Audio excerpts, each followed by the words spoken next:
Right here, right now. Bill Martinez.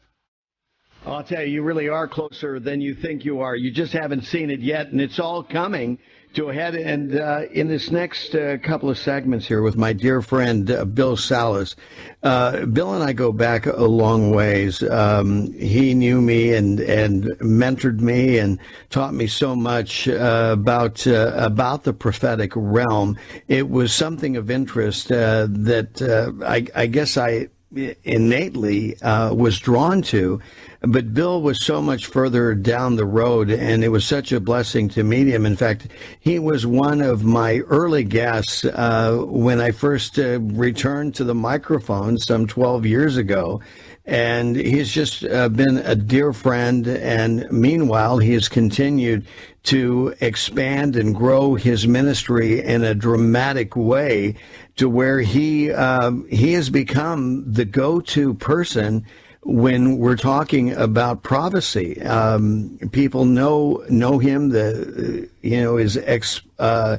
His expository on Psalm 83 opened so many eyes. People that I highly respected over the years, when they read Bill's exposition on Psalm 83, they just couldn't believe that they had missed it. But it is the nature of prophecy. We know in part, we prophesy in part, and it's as if we're in an onion skin experience where God is drawing that back. Bill, I just want to say hi. I've got another intro here to kind of set us up to the conversation, but I did want to give people a little background to our relationship and why number one, you're so highly respected as a prophecy expert, and our relationship. Bill, well, thank you so much for that. I do value our relationship, and I look forward to our time together today to talk about the prophecies that seem to be setting up right now. Well, exactly, because less people forget, and they hear from time to time, yes, we talk about political issues, and we talk about what's happening in the culture, but God is still in control. I mean, fret you not that God has as the song would say, the whole world in his hands, although there has been a concerted movement to think not the case. But we see the Middle East is erupting while the COVID-19 pandemic is disrupting life throughout the world. The Mideast is erupting before our very eyes. Since June 25th, Iran has experienced a series of 9 mysterious explosions, and a couple of them have been dangerously close to their nuclear facilities. Were you aware of that? Israel continues to levy strategic airstrikes into Syria and the Gaza Strip. Were you aware of that? And more recently, the Israeli Defense Forces have heavily intensified their military presence on Israel's northern border with Lebanon. And then on August the 4th, a massive explosion rocked Beirut's major port, killing an estimated 150 and injuring about 5,000. Is this the stage now being set for ancient biblical prophecies to roll off the parchments and pound down on the world's pavement? That's the question. And if so, could this lead to an even greater shaking in America? Well, let's find out. Bill Salus, the best-selling author, is with us, and we're going to be talking about his timely DVD entitled The Prophetic Mideast Wars, subtitled America plus Israel versus Russia plus Iran. Bill, take it from here. I'm going to turn it over to you. Bill, that was really a great build-up to the show because the focus has been primarily on the mainstream media on COVID-19, and rightfully so. The pandemic is a really, really big deal. But look what's going on right now in the Middle East. Mm-hmm. The spotlights are starting to turn more and more in that direction. And there are biblical prophecies that we need to talk about and make your listeners aware of, dealing with Iran and Syria and Hezbollah and Hamas and these types of things. And even just recently, yesterday, a supposed historic peace deal was struck between the United Arab Emirates and Israel. So we're starting to see a real shift in the media going toward the Middle East now. And I know there's going to come a time, probably the time drawing very near, right, where God is going to take the spotlights and move them in the focus point of the Middle East. Bill, can I ask you real quick before you continue regarding this peace deal with Arab Emirates? A little bit different than the peace deal that was proposed earlier in the year with the Palestinians one more time, right? I mean, although it is significant, but I don't think it's intrusive in a traditional way where there is an exchange for land for peace. Am I misreading something here? No, it's not a land for peace deal. This is part of leg one of Donald Trump's deal of the century. It was sort of a economic and political attribute, two legs to it, and he introduced the economic aspect in Manama Moraine in June of 2019. The UAE is the second wealthiest country in the Middle East behind Saudi Arabia, and they're very interested in having a relationship with America. They're interested in being part of that financial aspect of the economic aspect of the deal of the century. They're interested in us protecting them from Iran because they've got they're ranked number 45 among world armies. So they really need, this deal is more lucrative to them economically and militarily than it is, plus they're investing billions of dollars into Israel if this comes together to get their hands on the coronavirus that they're hoping Israel will come up with. Exactly. They've had about 64,000 of their 9 to 10 million population infected by COVID-19. So they've got their own different diverse reasons for being involved in this. But remember, they're not in UAE is probably not involved in any biblical prophecy, so we don't technically know what their future is going to be. They've never really been Israel's historic enemy. They were pretty much founded as a UAE in 1971. So, we'll see what happens, but at this point they're holding this up as if it's a historic peace deal, and it's probably going to infuriate Israel's enemies more. I would think so. Yeah, but I want people to understand the exchange, land for peace, and what that traditionally has done, and the consequence that America has paid when they have violated God's foreign policy and have put any pressure on Israel to exchange land for peace. We had a little bit of that, in essence, at the turn of the year, and some are saying, Bill Koenig, our good friend, yesterday reported that that movement was right at the doorway of COVID-19, and that quite possibly you could associate a consequence that America and the world is paying because, once again, we've taken God's holy land and think we can negotiate on his behalf, and God is real clear that he's not going to give up his land to anybody else. That belongs solely to Israel. And, Bill, on a side note to that, not just the land for peace and how it could affect America, but also Israel prime ministers have a history of when they concede and appease, they've had some issues there. So, for instance, let's look in Rabin, when he put together his peace deal, the prime minister of Israel, he was assassinated in November of 1995. Not a good thing for him. Right. Ariel Sharon, prime minister at the time of George W. Bush, they vacated the Gaza. His arm was twisted, kind of like what I think Trump's doing with Benjamin Netanyahu. And the Hamas won the elections in 2006, shortly after the vacating of the Gaza. Sharon went to coma in January of 2006, just prior to the Hamas win of the elections. He died 8 years later in 2014, and then Ehud Olmert, and prime minister between 2006 and 2009, he was imprisoned for breach of trust and tax evasion. And remember, Netanyahu's got his own problems too. Exactly. Him right now. So I'm not trying to make a big case for this, but if I was Netanyahu now, I'd be a little concerned at this time on the timeline with any kind of things he's doing right now, trusting more in Trump than he is in the God of Israel. Well, and that was my question to Bill yesterday, is that you would think with all this empirical evidence in history, and you and I have discussed this as well, he and John McTiernan have written extensively on this, cited something like 127 incidences when America intercedes, or interferes, I should say, with God's foreign policy and God's assignment of the promised land to Israel within 24 hours of any kind of pressure on Israel to violate that promise and that covenant promise between God and Israel. The United States is hit with a natural disaster. I mean, to the tune, if you total them up, well over $1 trillion in damage, Bill. You would think that this isn't anecdotal. I mean, there is empirical evidence to this. I would think that if you're Benjamin Netanyahu or any leader of Israel, or even any leader in the Oval Office, that you would take a look at the empirical evidence, right? Absolutely. And in the process of this Got to go to break. More from values, faith, service, they still exist here. Bill Martinez, live. Hey, we're back with you, and we've got lots to cover with my good friend Bill Salus, best-selling author, renowned prophecy expert. Bill, real quick before we pick up where we left off, congratulations on the DVD series. I want you to direct our audience where they can get their hands. I mean, wow, this is awesome. And when you and I first met, you were writing books. Now you're so multimedia with all that you're doing, and these DVDs are excellent.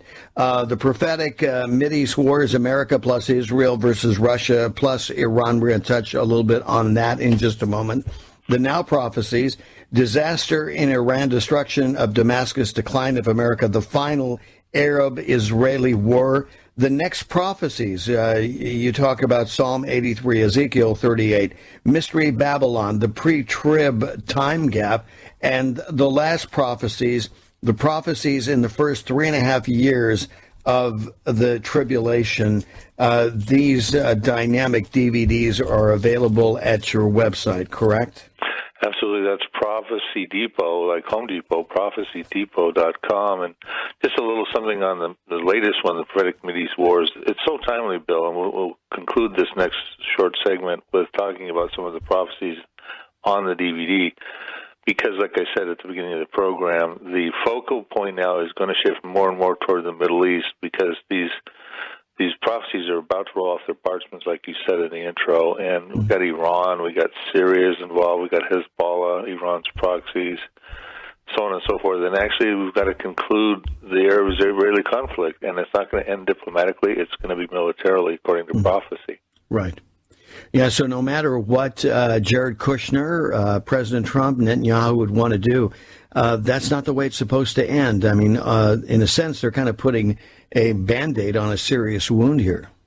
Well, you know, it's interesting because they just came out with this peace deal, historic peace deal with UAE and Israel, and on one of the statements that Trump has made is the problems of the Middle East can only be solved when all religions come together, and they're calling it the Abraham Accord. Going back to the patriarch Abraham, who was the father of the Ishmael, who was the father of the Arabs, and of course, Jacob goes on through the descendants of Israel, 12 tribes of Israel. So he's under the illusion that they're going to be able to broker peace by uniting the three different faiths of Islam, Christianity, and Judaism. And that's not how it turns out in the end story. No. So, we know who brings it all together, and it's not one Donald Trump. It would be the King of Kings and the Lord of Lords who does that.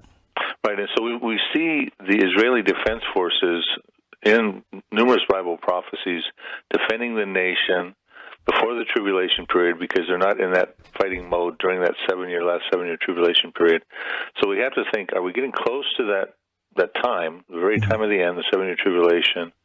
And if we are, what are the prophecies that have to happen pre that period? And there's a whole bunch of them, Bill. Mm-hmm. Well, let's go right down. Let's start with Iran, that elephant in the room that we mentioned. Well, they are. There's a big deal right now. They're working on their nuclear program. There's been those mysterious explosions you talked about at the intro, 9 of them since June 25th. Israel's got plausible deniability all over that. Everyone pretty much understands it's likely been Israel involved in that, and maybe even America. Iran is in strong relationships with Russia, trying to build 2 more nuclear facilities in the Bushehr region, which is where the subject of a prophecy is in ancient Elam. When you look at a modern-day map of Iran, you have Persia, and Elam hugs the Persian Gulf. And both places, territories are subject to Bible prophecies, and it says in the latter days. So the one I'm watching for right now, your listeners can go to Jeremiah chapter 49, verses 34 through 39. I won't spend a lot of time on it, but it seems to be talking about a nuclear disaster that creates a humanitarian crisis in that region, where there's going to be, by 2026, 3 nuclear reactors built on where 3 tectonic plates converge. Terrible place to build them. Right. One of them already exists now, Bushehr 1, but Russia's helping them build Bushehr 2 and Bushehr 3. Now that then is going to probably happen, and it's going to provoke Iran, who's ranked number 14 among world armies, who has, not including their proxies of Hezbollah, with 150,000 missiles pointed at Israel, some of them precision-guided. Syria is another proxy with Bashar al-Assad. he used chemical weapons over 300 times in his revolution. You got the Hamas, who continues to lob missiles into Israel. Estimates are, if Iran calls on their proxies to fight against Israel, that 1,000 missiles a day could come from Hamas, from the south in the Gaza area, and 1,000 could come a day from Hezbollah, and those are much more advanced and more pinpoint accuracy. Now, Israel can't withstand that kind of a hit. And we find at some point they actually destroy the city of Damascus in what we would say is a all-out prison rules war, and that's in Isaiah 17. So, I mean, these are all on the DVD, Bill. We go through these one by one. We have PowerPoint slides, teaching, maps, lines of force, and explain to people, walk them through how these things could sequence themselves and change. They're globally impacting, Bill. They'll change the world. Right. Well, we've been seeing the destruction of Damascus over the years here, and and I keep thinking, when will Damascus be no more? But as you point out, there's more yet to come. Damascus is not annihilated to the point, or as the Bible would describe that it would be, right? No, it's not, and it's not because of the Syrian Revolution that Damascus ultimately gets destroyed. Isaiah 17 is where the listeners would turn their attention. Verse 1 says that Damascus will cease to be a city. It will be a ruinous heap. It will be reduced to rubble. It is the longest standing, its capital is Syria, and it's the longest populated city in man's history. It goes back to the time of Abraham. And it's going to be destroyed, but we're told in Isaiah 17:9 that it happens by the desolation is caused by the children of Israel, not by the Syrian Revolution. And it happens overnight, we're told, and as Isaiah concludes, he says, one night you see Damascus, or see him in the masculine pronoun, in the morning he is no more. And Israel has that capability with the strategic nuclear weapon, their worst-kept secrets, their nuclear weapons, to destroy a city. And they're going to find themselves in a real predicament where they really have to. Because inside of the prophecy, we also find out that Israel takes a hit. They can't withstand the barrage that Iran and the proxies, if that's what provokes the destruction of Damascus, they can't stand that barrage to come against them. And it looks like they get hit real hard, according to things I put forward on the DVD in that Isaiah 17 prophecy, Bill. Right. And, of course, that leads us into Psalm 83, does it not? Well, it does, because if Israel takes out a major Arab city, the other Arab countries, like, let's say, what's going to happen next to Beirut, to Amman, Jordan, to Cairo, to Mecca, etc., they would be legitimately concerned. If they can take out Damascus, they can certainly take us out. One nuclear weapon would do the trick. And they would say, look, Israel is on its knees now. They've been hurt. They've been hit. And we don't want to be the next victim. Turns out there will be another victim, and that's in Psalm 83, and that's Jordan. Amman, Jordan actually gets toppled, and Israel takes over territory there. I get into those verses. But so they're justified in their concerns about that, and that ultimately, I do believe, comes into that final Arab-Israeli conflict spoken about in Psalm 83, 3,000-year-old prophecy, Bill, that talks about those nations that surround Israel. It actually came against them in 1948, but it didn't finally fulfill the prophecy. And they come in a final attempt, and Israel wins. And that's where we find out in many verses, related verses, that the Israeli Defense Forces today exist in fulfillment of biblical prophecy. Right. Well, didn't we get a little bit of additional preview of it in the Six-Day War? We did, and that's one of the reasons we know that prophecy didn't find final fulfillment, because when it finds final fulfillment, Psalm 83, they're no longer going to oppress the Arabs are no longer going to oppress the Jews. The Jews will win handily. But no, they reared their ugly heads up again, Egypt, Syria, and Jordan in 1967, and then they came back again and tried to ambush Israel in 1973. Jordan was sort of dragged into that, but Egypt and Syria were there. And Syria still is actively at war with Israel. They never got involved in any fragile peace deal like Egypt and Jordan has, and those are fragile. There's prophecies that show that like I said, Amman, Jordan will be toppled. Egypt will get into war again with Israel. They've all got to somehow dovetail back into the major war prophecy of Psalm 83. What people need to appreciate here, of course, it's their choice to do this, but God, again, in his character is so exact. I mean, this isn't some theoretical process. I mean, as I said earlier, with prophecy, we know in part, we prophesy in part. It's an onion skin experience. It's like when we're supposed to know these things, it's like when God revealed Psalm 83 to you. I mean, this was a light bulb moment, not only for you, but for other expositors and other prophetic experts that said, how did we miss this? And this really threw you center stage in the prophetic realm, Bill, was how God used you and revealed to you Psalm 83. And again, it reinforces God's, his batting average. I mean, we've got about 2/3, as we say, 2/3 of prophecy has been fulfilled to the iota. And with a third remaining, I put out there to people, I say, what do you think the chances are that God's going to maintain his same batting average? If he's performed at this level with 2/3, what do you think the chances of the final third being performed exactly as he stated it will be done? Well, that's right. He bats 1,000%. And the problem, Bill, what we're talking about here is that if we're as far down the road on the end times line that we think we are, this starts exploding in the Middle East and gets globally impacting throughout the world, and we get into judgments in the tribulation where God pours his wrath out on a Christ-rejecting world.